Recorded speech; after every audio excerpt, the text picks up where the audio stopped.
नमस्कार। चलिए आज एक सफर पर निकलते हैं भारत के दिल में, यानी मध्य प्रदेश। ये एक ऐसी जगह है जहां इतिहास सिर्फ किताबों में नहीं मिलता, बल्कि जमीन के नीचे दफन है और ऐसी कहानियां सुनाता है जो लाखों साल पुरानी है। सच में ये एक बड़ा दिलचस्प सवाल है ना? कि आखिर मध्य प्रदेश की असली पहचान क्या है? ये एक पहेली जैसा है जिसके कई अलग-अलग टुकड़े हैं और हर टुकड़ा एक बिल्कुल नई कहानी कहता है। देखिए, इसे भारत का हृदय कहते हैं। क्यों? क्योंकि ये देश के ठीक बीचों बीच है। इसे टाइगर स्टेट, डायमंड स्टेट और तो और लेपर्ड स्टेट भी कहा जाता है। और हाँ, नदियों का मायका भी, क्योंकि यहाँ से कई बड़ी नदियाँ निकलती हैं। पर ये सब तो इसकी आज की पहचान है। इस राज्य की जो असली आत्मा है, वो इसकी सतह के नीचे छिपी है। तो फिर चलिए, एक तरह की पुरातात्विक खुदाई पर चलते हैं और मध्य प्रदेश के सबसे पुराने, सबसे गहरे रहस्यों से पर्दा उठाते हैं। तो हमारी ये खुदाई शुरू होती है सबसे नई वाली प्राचीन परत से, यानी धातु युग से, जिसे ताम्र पाषाण काल भी कहते हैं। ये वो जमाना था जब इंसान ने पत्थर से आगे बढ़ के एक नई क्रांतिकारी तकनीक की खोज की। जरा सोचिए, ये कितना बड़ा बदलाव रहा होगा। हजारों लाखों साल तक इंसान सिर्फ पत्थर के औजारों पर निर्भर था।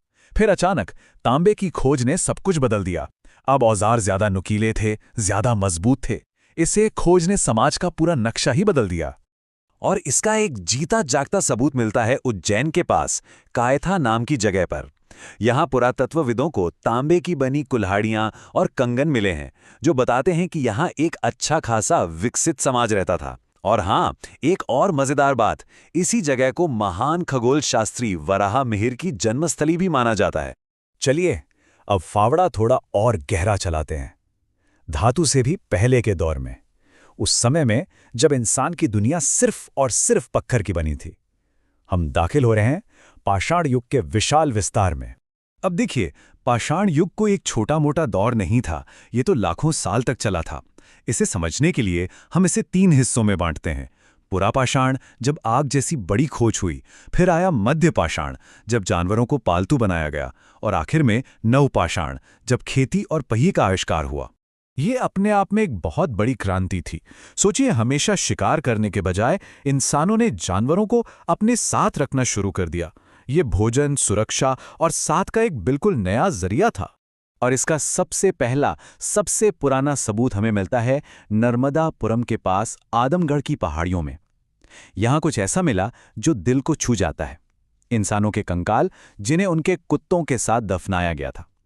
ये उस गहरे रिश्ते को दिखाता है जो हजारों साल पहले हमारे पूर्वजों ने जानवरों के साथ बनाया था।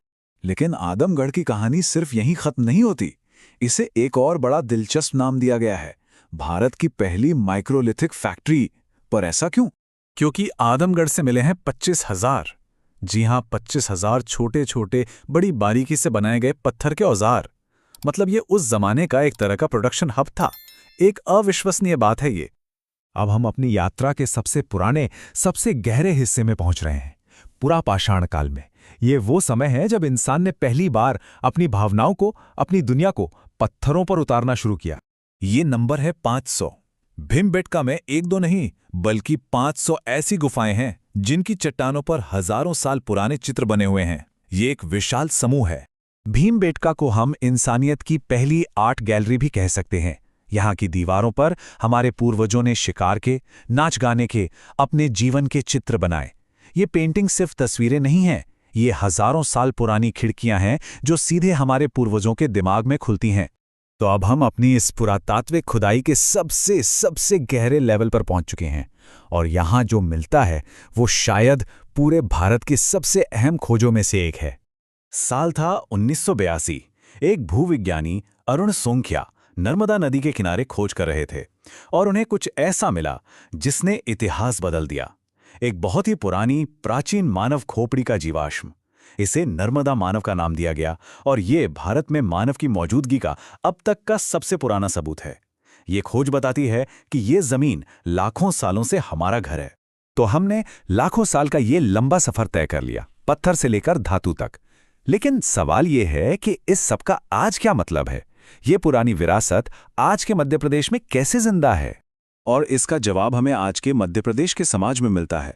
एक बहुत ही अहम आंकड़ा है कि यहाँ भारत की सबसे बड़ी जनजातीय आबादी रहती है, जो राज्य की कुल जनसंख्या का 21% से भी ज्यादा है।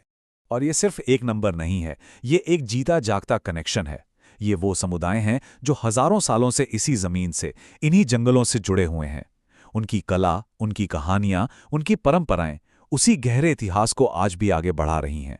तो चलिए अपने उसी पहले सवाल पर वापस आते हैं। इतनी सारी परतें खोलने के बाद आखिर मध्य प्रदेश है क्या? ये सिर्फ एक टाइगर स्टेट या डायमंड स्टेट नहीं है। नहीं, ये तो मानव इतिहास का एक जिंदा म्यूजियम है। एक ऐसी जगह जहां लाखों साल पुरानी कहानी आज भी सांस ले रही है, आज भी कही जा रही है। और ये हमें एक आखिरी सवाल के साथ छोड़ जाता है।